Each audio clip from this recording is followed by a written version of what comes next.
After the release and huge success of 1967's Night of the Living Dead, the horror genre went through kind of a, well, I wouldn't call it a golden age. It was more like tin. 1972's Last House on the Left was, after Night of the Living Dead, the first really infamous 70s film I recall hearing about. My brother Mike had seen it and told me about it, and just like Blood Feast, which he also told me about, although that was only the trailer, I was crazy to see it. Unfortunately, in 1972, I was too young. I could have caught it if it had a wide release, but in Cleveland anyway, the only place you could see it was at the midnight movies. For those of you too young to remember them, the midnight movies were a weekend tradition during the 70s and into the early 80s. Every Friday and Saturday, you could go to a theater, usually privately owned ones like the Westwood over on Hilliard, and see movies you couldn't see anywhere else. This was before the advent of home video, so going to see a midnight movie was a communal experience, and everyone who wasn't already stoned when they got there lit up as soon as they hit the theater and the lights went down. It was always pretty exciting gearing up for the midnights. Starting Monday, commercials for what was going to be showing next week began to run on WNCR and WMMS. This was back when the radio was worth listening to, before Clear Channel took over and began dictating that Aerosmith had to be played at least once an hour every day.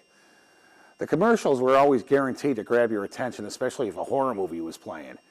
In the case of Last House on the Left, they used the tagline for the film, "To avoid fainting, keep repeating, it's only a movie, it's only a movie." It was a phenomenally successful tagline and was used for a lot of other films, including, I believe, tonight's. But it was created for Last House. Of course, that doesn't make it true. A more honest tagline would have been, "To avoid projectile vomiting, stay home, stay home." But Last House on the Left launched the career of fellow Clevelander Wes Craven, who's since gone on to make some very good movies, so that's okay. I believe the first film I ever saw in a midnight movie was 1973's Don't Look in the Basement, aka The Forgotten.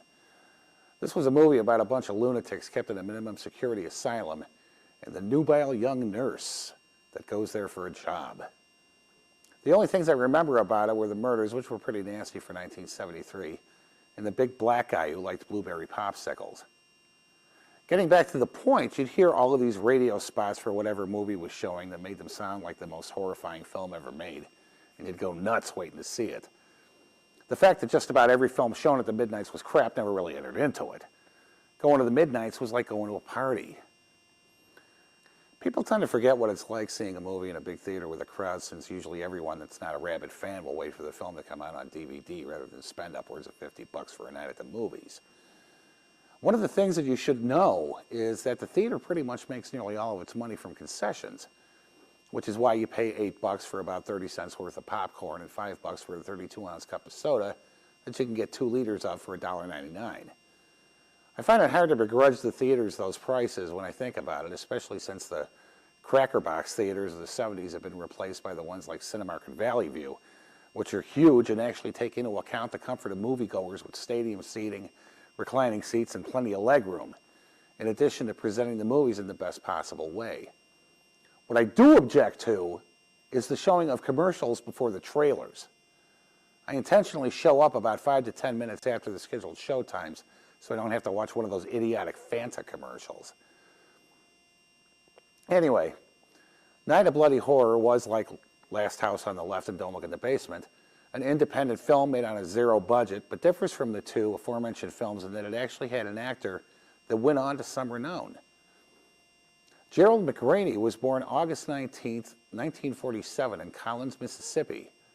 His first film was Night of Bloody Horror, and he went on to appear or star in more than 100 movies and television shows. He usually played a heavy, but that trend ceased when he was cast as Rick Simon in TV's Simon and Simon, where he met and married actress Delta Burke. He went on to play Major John D. Mac McGillis on Major Dad. He has since established a steady career in television series and movies, and continues working to this day. Night of Bloody Horror is another one of those films I call an orphan movie. No one wants it, no one cares about it, and if it's never seen again, so much the better. I, however, possess a soft spot for orphan movies. Actually, it's more like a morbid curiosity, since I want to see if it matches what I remember hearing about it. It was shot in Violent Vision, which looks a lot like Hypnovision, a process used in 1960's The Hypnotic Eye, where a concentric circle is superimposed over the film in a weak attempt to clue the audience into the psychological distress of the character on screen. This was just one of dozens of so-called processes that were supposed to enhance the viewing of the film, and in truth it was just a gimmick to get people in the theater. I can't imagine anyone being gullible enough to actually believe that whatever lame thing was being done to the film would make it more entertaining to watch. 1966's Chamber of Horrors, for example, featured the horror horn and the fear flasher as a gimmick. Whenever something that was supposedly too scary for the weak-hearted to watch was about to happen, the picture would freeze and flash as a klaxon was heard on the soundtrack in order to give the wussies in the audience a chance to hide their eyes or cower into their seats or do whatever wussies that go to horror movies do.